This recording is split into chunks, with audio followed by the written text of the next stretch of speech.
everyone, welcome back to the SBK betting podcast. And finally, the wait is over. It didn't have to take us too long, Ross. The jumps are back and we are dedicating this podcast for the first time this season to the jumps. And what a weekend we have in store. We have got some serious jumps action over at Wetherby and at Ascot. We have got for the first time the Gold Cup credentials being played out of some of our best UK hopes anyway, potentially in the Charlie Hall chase, and that and so much more to look forward to over the course of this podcast. But because the jumps are back, Tom Collins is mourning the end of the flat season, so he's not with us.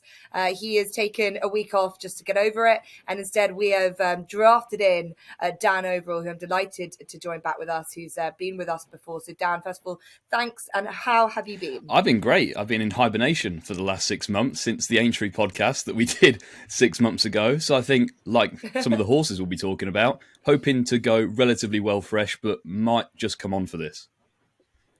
Okay, I like that, Dan. Let's see how you've done. It doesn't feel like yesterday since Aintree.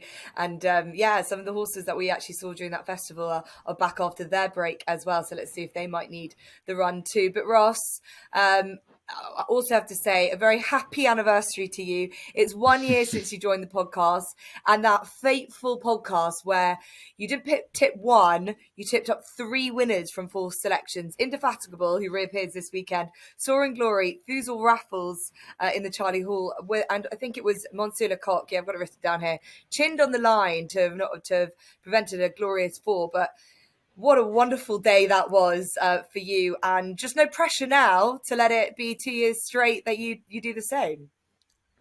Yeah, going into the Trekkie second album, aren't we? Hopefully we'll get off to a good start. The rain looks like it's coming. We should end up with semi-proper winter ground for the weekend, and then we can kick on and look at each week individually, try not to say the C word too often, and enjoy a good winter of racing. Absolutely. Lots of old favourites from last season are back as well, which is always wonderful to see. You know, has a heavy season affected them for this season coming? You know, the novices going into open company, and as Dan says, plenty of horses who might just need their first run, and some who do really go well fresh. So a lot to look forward to and delve into. Before we get on, I know he is in his own hibernation now, TC, but he actually picked a jumps winner to win last week in Pied Piper, his winning nap at even money, and Auguste Rodin, who drifted out to 94, it won the Verton Futurity in fabulous style. So that was a good week for TC last week, but it's going to be a better week for us three this week. And we're going to begin with the Charlie Hall chase, and a good lineup have stood their ground. We've only got the 7 runners, but a quality look to this field. We've got 3 miles, as always, is the distance, and we've got some high class Grade 1 performers from their novice days in Bravemansgame and Ahoy Senor, who faced each other off on several occasions last season. They're back, but again now, as I mentioned, in open company. So although they top the betting, Bravemansgame 6-4, Ahoy Senor 9-4, they have to do it against these older sorts. Eldorado Ellen 5-1, Secret Investor back after a layoff is 11-1. Win My Wings 18-1. According to her trainer, this has been the plan for 12 months to get her to this race and a Gold Cup route. So that is fascinating. Sam Brown 22-1 and 100-1 for Paint the Dream. Ross, we'll start with you, of course. This is really fascinating. Obviously, Ahoy Senor, according to the betting anyway, could be UK's best hope for a Gold Cup. But we've got a long way to go yet. Who's going to be ready at this point in time to take a Charlie Hall chase? I think that's the big question, isn't it? Because I think 1 or 2 in here, this could well be their Gold Cup, for want of a better phrase. Bravemansgame, Ahoy Senor. If they won this and didn't win anything else for the rest of the season, come the end of the season, they'd think they'd had a bad season. And it's very difficult to get a real grasp of who's the better horse between the two, because I think at Kempton, everything was set up to suit Bravemansgame. I don't think Ahoy Senor got the best ride ever. I don't think the track suited him. And then at Aintree, Bravemansgame ran a long way below his best, I'm sure. quite why that was. I mean, I know Paul Nicholls thinks it's because they had him ready for Cheltenham and he'd gone over the top. I personally think that's one of the more flimsy excuses I've heard for a horse underperforming. But the bottom line is they do underperform. We haven't just got to say that that's as good as he is, because he almost certainly isn't. I'm not sure he's an out-and-out 3-miler. I wouldn't be surprised if we see him coming back in trip over the season. But as far as tracks go, this is a relatively easy 3. So I think on the predicted slightly better ground, I think you'd have to be with him against Ahoy Senor. Ahoy Senor didn't jump great last year, admittedly on his chase debut, but he can lurch at a couple. I liked him more at the end of the season. He looked to sort his landing gear out and become a little bit more nimble over his fences. But first run out, he can perhaps be a little bit, not so keen, but boisterous and perhaps a bit brave. That would concern me with him around Wetherby, jumping away out to his right as he can tend to do. So I've overlooked the first 2, albeit they are the 2 classiest horses in the race. I think Alden becomes interesting. He's got a very good record fresh. He's won 3 out of his 5 returns. The other 2 he's been second. Joe Tizard started life to training in the hot seat with Colin as the assistant very well. They've been going along well. He's perhaps not favoured by the weights all that well. I wouldn't dismiss Paint the Dream. He's 40-1. If this was an 8-runner field and he was 40-1, he wouldn't be far off the selection because he's a better horse than he ever gets credit for. Visually, his best ever run was over 2 miles, 6.5 furlongs at Newbury, albeit in a handicap off a relatively low mark. Didn't disgrace himself in the Melling Chase over 2.5. I could see him going closer than people expect. But the selection is Secret Investor.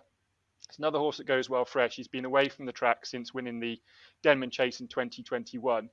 But in that same season, he won a handicap off 153 at Chepstow, beating Potterman, who has since gone on to frank the form in top-class handicaps. He'll like the ground. It's a bit of a concern. Paul Nicholls has said that being a 10-year-old, he might just come on for the run. But he did say that Hitman would come on for the run last week. And I don't think it was fitness that beat Hitman last week. I think it was the trip. He ran all the way to the line. Perhaps some will say he didn't want to go past, but I don't prescribe to that. But he looked fit enough is what I'm saying. I wouldn't be surprised if Paul Nicholls has got this horse very ready for this. Goes really well for Bryony Frost. This flat track, this trip, I think could suit. He's not a strong selection, but at the prices, he was the only one I'd want to play in a 7-runner field. When you're looking for a win selection, he'd be the one for me. Okay, a really comprehensive look at this from Ross's perspective, and I think you've hit on it when you mentioned the fact that Paint the Dream shouldn't be out of it. It's quite a trappy affair, and there's a lot resting on these novices to be spot on. And as you pointed out, the jumping of Ahoy Senor needs to be a lot better to really be up to the standards of some of these seasoned sorts. And Secret Investor is very hardy as well. But yeah, coming off 615 days off, big ask. But if one man can get them back, it's Paul Nicholls, who also, as we know, has farmed this race in the past with Surname, and going all the way back 10 years to Silvanaco Conti as well. But it's not been a favourites race at all. And Bravemansgame, I think Ross has given plenty of reasons why it's probably a weak enough favourite, I would say, Dan. There's definitely question marks about several of.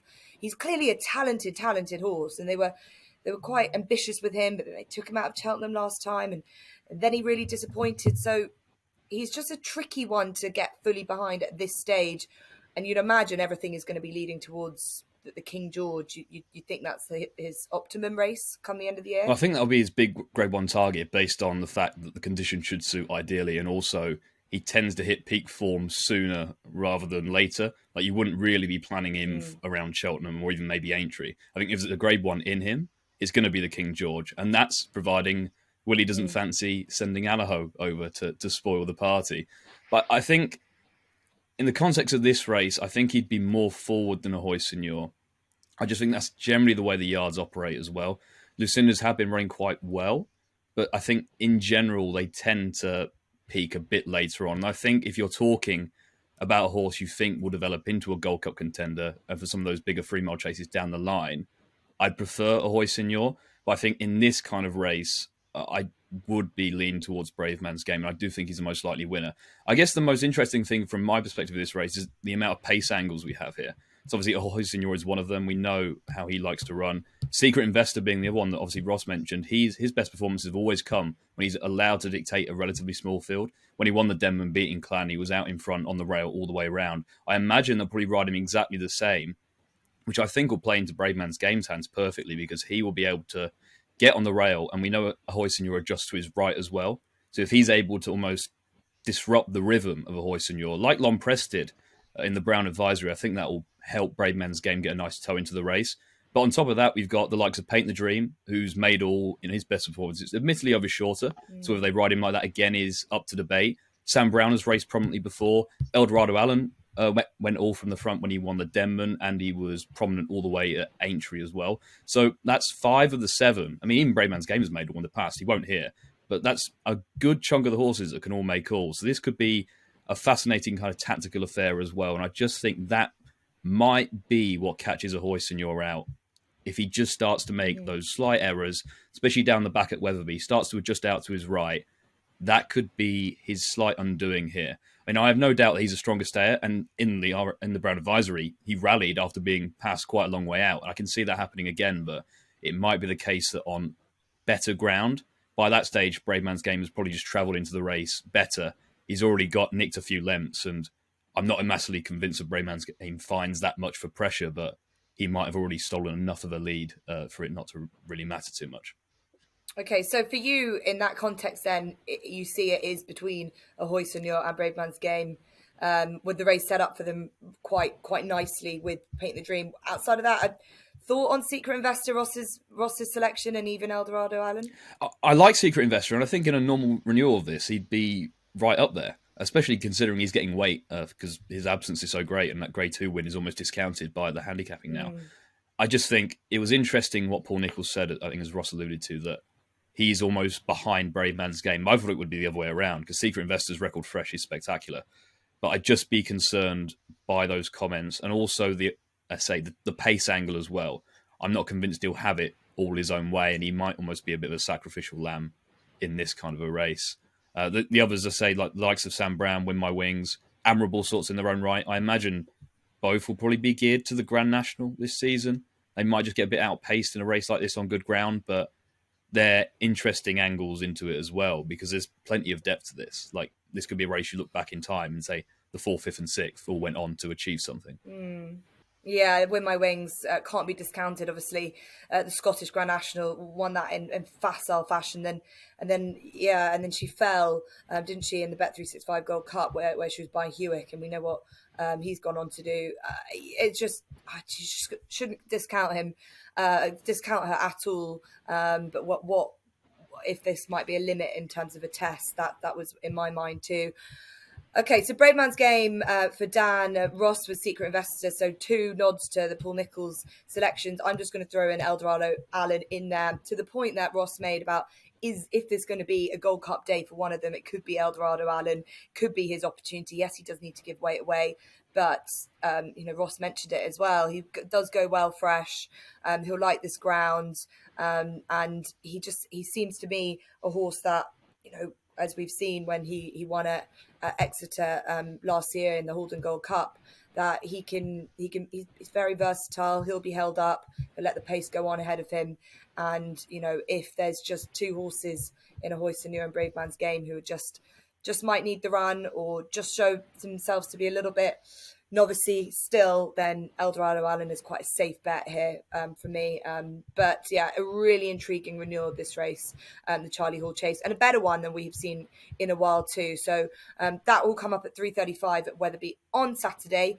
So that's a look at that. We'll move on now to Ascot. A little bit earlier is the 3:15, the London Gold Cup Handicap Chase. And again, this is from a betting perspective, the most competitive race. 13 runners, but we've got some intriguing contenders. Major Dundee heads the betting at 4-1. He's got such a progressive profile from last season. Just the 4 runs, 2 wins and 2 place runs, including a third in the Charlie Hall, to the Charlie Hall candidate Win My Wings in the Scottish National. So that's interesting form ties there. Got Our Power at 7-1, T Clipper at 8-1, and Sam in here as well, back over these obstacles at 10-1. Danny Kerwin, the lunatic 10s. Fullback 11s, 12s for Mr. Malarkey and Kitty's Light, Big Boy, Good Boy Bobby, 16s as well as Papa Poutine.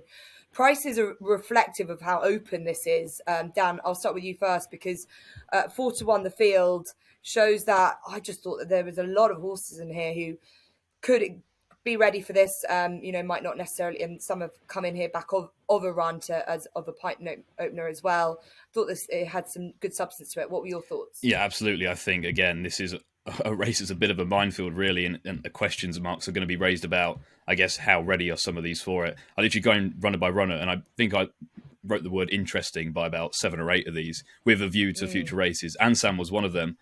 I just think he might come on for the run. We know he likes his course and distance, but Evan Williams wouldn't be the most optimistic of trainers at the best of times. But even by his standards, he was fairly downbeat about how ready Sam would be for this. I think in time, he'll pick up a race like this without much question, but I don't think this will be it. T-Clipper, I thought, should have won at Chepstow. I don't think his chance might have gone.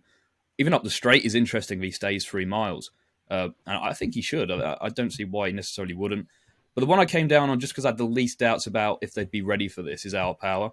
Sam Thomas, we know, likes to get them ready pretty early on in the season. And they've got a kind of a plan with him. They want to get him into the Coral Gold Cup or the Hennessy, however you want to call it. That's kind of their target for him. And he probably needs to go very close in this if he's going to sneak into that race. He's still very unexposed as a staying chaser. Made steady progress last season over intermediate trips. Then went on to finish 3rd behind the Christian Williams pair of Kitty's Light and Captain Ord on his first go at 3 miles at Kempton. That was a very respectable effort. And then finished 5th in the Ultima. Travelled extremely well into that race. Probably just didn't find as much. Perhaps his earlier exertions in the season just caught up with him. I think he'd had a fairly busy campaign up to that stage. He did that from £2 out of the handicap as well. So in effect, he's gone down £2 here for that effort. And I think he's just one I'm pretty sure is going to be near to 100% for this kind of race. Still unexposed at 3 miles. His price is probably reflective of the fact that he's one of the more likely to be geared for this, but I'd say he's a fairly solid proposition in this race. Yeah, he's had a good start to the season, hasn't he, Sam Thomas? I think he's going to build on from last year as well. He's a young trainer that has got great firepower, excuse the pun. And this horse, Our Power, is a horse that I really followed through last season. And I thought he ran a really eye-catching race actually at Cheltenham behind Corrick Rambler. So I'm backing down here as well with Our Power. But Ross, I mentioned there are plenty of horses that we were familiar with last year, and Sam, for you, was one of them. We have Kitty's Light in here, who can be a bit of a cliff horse, but just wasn't bemused by the run from last time out. And I don't know if maybe feeling the effects of quite a hard season last year, but there are horses in here, as Dan said, that will have their day in the sun, in the lights. And yeah, I just found it intriguing to go through. Uncertain that you look at Good Boy Bobby, he had that last year. You look at Danny Kerwin, he does have a good and big race in him. Does he? I'm not sure. I don't know if it will be Saturday. It's just full of those kind of, could be anything. I think that's just sometimes with these sort of handicaps over the jump season that there will be their moment, but is it this weekend? Yeah, I mean, to hit on Kitty's Light, my theory would be very much just not to take any notice of what a Christian Williams runner does first time out, because they can be anywhere, I think, between 60% ready and 80% ready, and never much more than that. You see them at the races; they would generally be one of the last yards to get the clippers out. As you can see from Christian's hair, they're not a fan of trimming coats and manes. But yeah, you make a very good point. He's not an overly big horse, and he has been an honourable servant, jumping fence since he was 4. At some point, this is going to catch up with him. For me, it was more the prospect of the ground changing. You know, we were talking before we came on that my forecast that I use saying about 17 mil of rain. If that comes, it doesn't take an awful lot to turn Ascot a bit soft. And I think Kitty's Light definitely likes slightly better ground. Major Dundee, I think, is the right favourite, but I think he's going to have to jump a little bit better than he's done previously in this sort of contest over this trip. And like you both, I sort of came down an Our Power. I was quite interested in him. And then I looked at his reappearance record, and it's not great. He tends to take a big step forward from first run to second run. And yes, Sam Thomas has had a few winners, but he's also had a few at quite short prices beaten, a couple of favourites being well beaten, I just wonder whether they're quite hitting their straps yet. I thought the same applied to Tea Clipper. I agree with Dan. He should have won at Chepstow. He's one of these horses that creeps up the weights without actually winning. And Tom Lacey was without a winner now for 14 days, and again has had a couple of well punted horses turned over. I agree. I think Ansan was not going to be ready for this. So the one I came down on was Popper Poutine from the Tristan Davis yard. He's had a prep run, and I think at this time of year that can find you a few pound, and it is going to need to find him a few pound because he's about handicapped to where he is. But he's a second season chaser. He didn't fall last year, but he came very close on a couple of occasions. He wasn't the most fluent jumper of a fence, certainly in the early part of the season. He seemed to get better with practice. If he's taken a step forward for that experience last year, I think he's potentially better than his mark of 131. Couldn't see a whole heap of fierce pace in this, and he can be a bit keen early. Wouldn't be surprised if Sam could get to the front and dictate things. I think if the ground does turn a little bit softer and make this a stamina test, he definitely stays further than 3 miles. Stiff finish at Ascot will suit him. And around about 12 to 1, I thought he was a decent prospect in a very wide open race. Okay, yeah, that was interesting sending him up to Perth for that first run back over hurdles. It was so obviously a pipe opener, and he stayed on, and he wasn't given a hard time by Sam Tristan Davis, and he's well weighted for this, isn't he, as well, with 10-11 on his back and sort of the 6-year-old in the field. So he's got a nice profile as well, and so yeah, not a bad price as well to go with it. 16 to 1, you take that, wouldn't you? Yeah, absolutely, absolutely. I mean, he could finish 6th or 7th, and you wouldn't be surprised. But you could say that about plenty of those in here. So I think it's a wide open race. Nothing at the top of the market really jumped out at me. So you know me, I like to troll down a bit further down the market. Yeah, says the man who tipped 3 winners a year ago to this very day. So here it is for you, everyone. Popper Poutine, you heard it here first. Okay, well, that's a look, a deep dive into the 2 feature races this weekend from Wetherby and from Ascot. We've got an opportunity now to look at the bet of the week. So apt enough it must be. We'll go to you first, Ross. So nap of the week, I've gone up to Wetherby, the bet 365 hurdle. I thought Sporting John had outstanding credentials in this. He went disappearing a season ago and has bounced back to somewhere near his best form. Off a mark of 154, he's quite well favoured by the weights here. The only other horse that's run remotely near that level is Thomas Darby, and he's about as consistent as a Tory MP, so I just can't have him ever for anything. Much I'm sure is the apple of Ollie Murphy's eye. I just thought Sporting John, off the back of a good season with the confidence rebuilt in handicaps, I think he can win a fairly weak-looking heat. Yeah, I thought 3 under through 5 was interesting, returning to hurdles. Whether he'll be absolutely spot on for this, I just thought intriguing decision in what is obviously could be a very competitive sphere for him if he went to the kept over fences. So yeah, it is a weak enough division, but we have got Sporting John for you there for Ross's selection, and he's 15 to 8 as well to get the job done. Dan, over to you. Well, it fills me with dread almost saying it this early in the season that I'm taking Ross on, but I am in the West Yorkshire hurdle. With Sporting John, he's an interesting character. They were debating whether he goes chasing again this season. So whether that's a plan for later on, I'm not sure. I'd say the Philip Hobbs stable as well aren't exactly rattling in winners. I know they had one the other day in a free-runner race where barely anything finished. But outside of that, a lot of them are getting fairly well beaten. And he's never been the most reliable type. Then again, the horse I'm about to tip up would also fall very much into that category. But I thought Prashima this is probably his day. If he's going to have one, and he's been threatening to have one for what seems like forever, it's probably going to be this. He was a good second in this race last year behind Indefatigable. She just got first run that day, and he couldn't quite peg her back despite travelling well. Again, quotes that have often applied to Prashima there. But he's coming here off a near identical prep, beaten 12 lengths in the Silver Trophy, travelled well into that race, not given a hard time whatsoever. I'm almost certain they had this race in mind pretty much since the City Wood came back into training. He's £6 better off with her this time around. She too has had a similar prep, but the turnaround from her run on the flat is a lot shorter. It's 12 days this time. It was 26.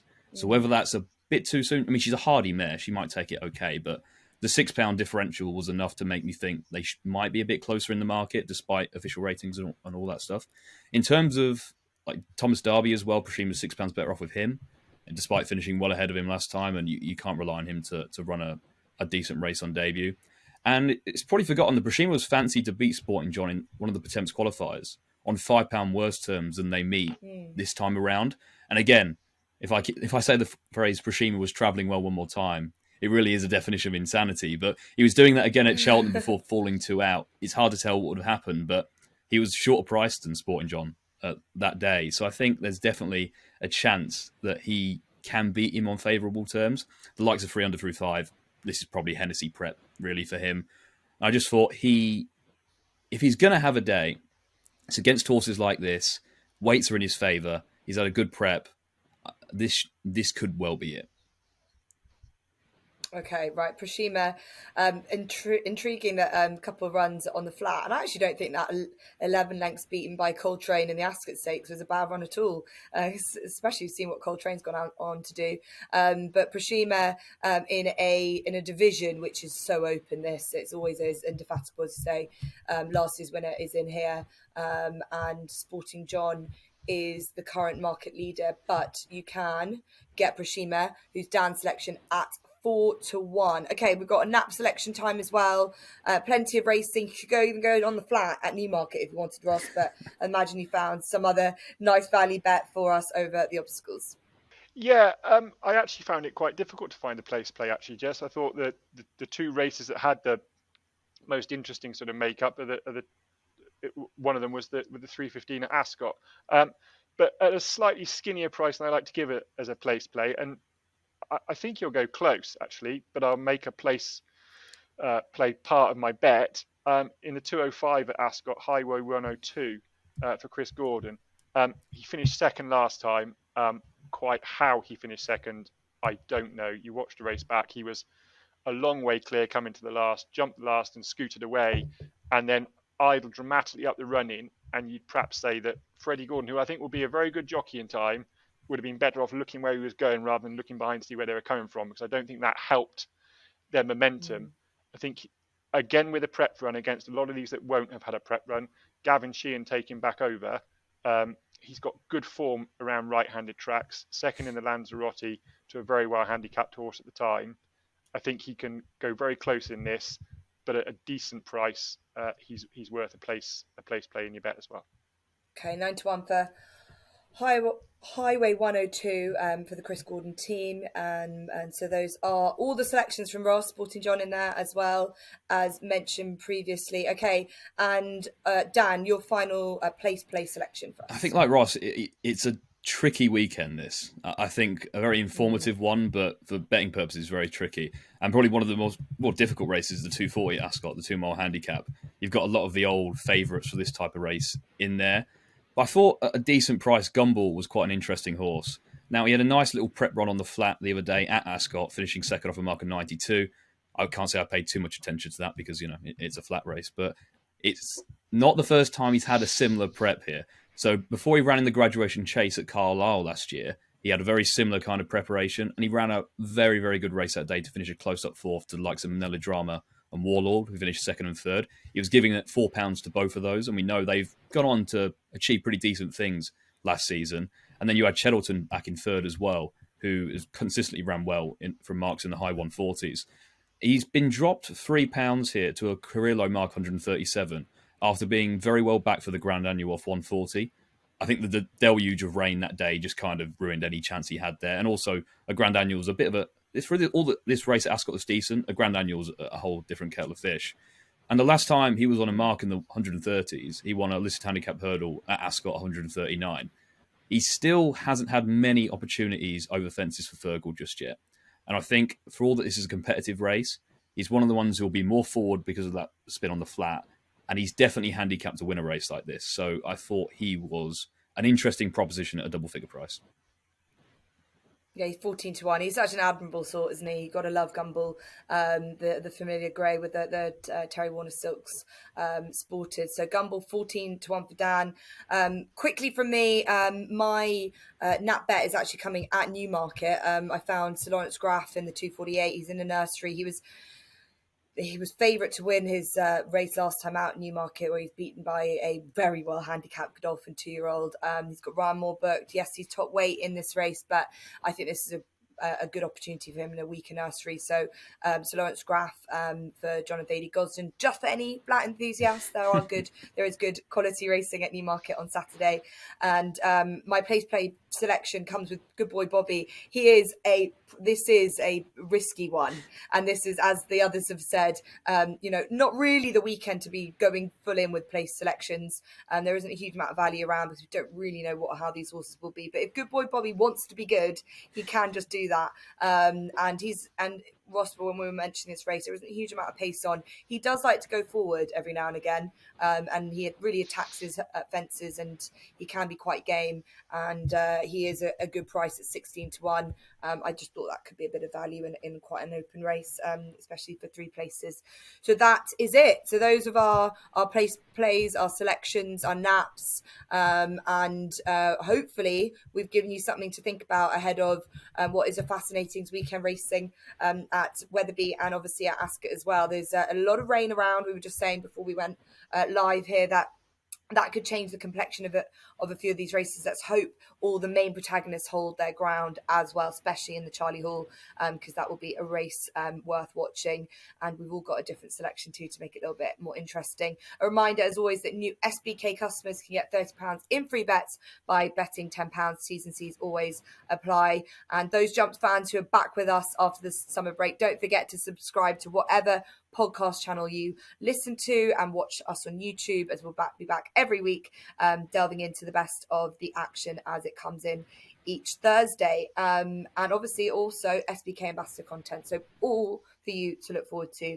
Thanks as always to Ross and to Dan. Best of luck for this weekend, and we'll see you next week.